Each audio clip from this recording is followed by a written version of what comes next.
We have 5 veterans on this journey. Terry is the highest ranking officer among them.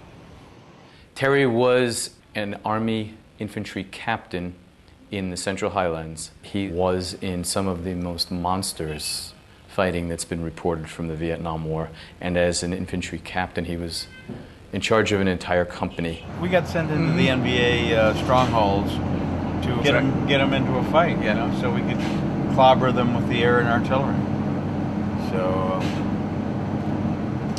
we were just the bait, you know. 3/4 of Terry's men were either killed or wounded, and Terry, as their officer, feels responsible for them all. I lost all my lieutenants, all my platoon leaders, 4 of them, killed or wounded in 7 days in early November of '67. Terry's been stuck in chronic grief and has not been able to accept his own human limitations, that he really did all that was humanly possible under battlefield conditions to get his men through.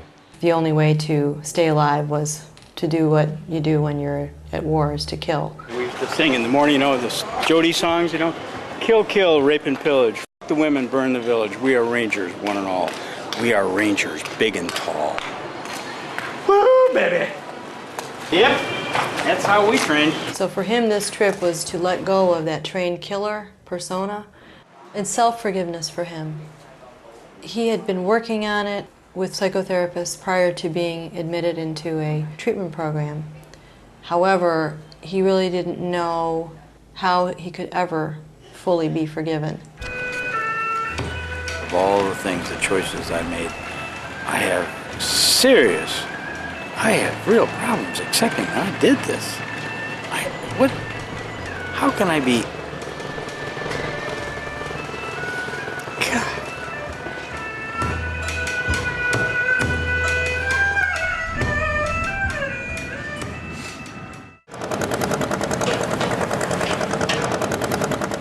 Bob is a Marine Corps veteran. He was a helicopter door gunner in Da Nang, off Marble Mountain. His stories have been locked up. He keeps telling us, there's so much about me you don't know. You have no idea what I did. What I did is unforgivable.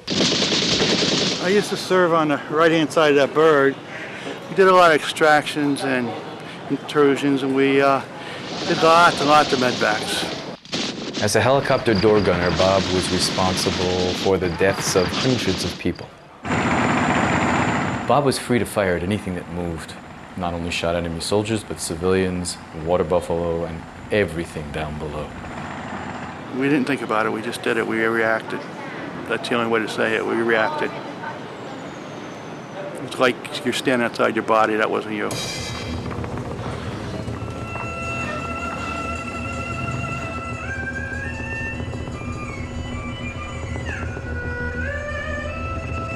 I know that this trip will either make or break Bob and I in a marriage.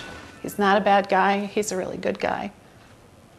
He's just not always, he's not available in the way that it'd be nice to have somebody available. A lot of this stuff was to go to my grave that I did over here. I never talked to anybody. I guess I got to get it out. I'm struck by the fact there were hundreds of thousands of soldiers who served in Vietnam, and only a handful have gone back. What has impelled these soldiers to go back? They have tried every conventional means American society offers to find healing. Unfortunately, our mainstream health and mental health professionals believe that there is probably no healing from the wounds of war, but rather there can be readjustment. So these veterans who do go back have the courage to say, I want to heal, I'm looking for something more, I'm willing to face my own inner demons by returning to the places I fought, the people I harmed, and entering into a common humanity with those they previously harmed.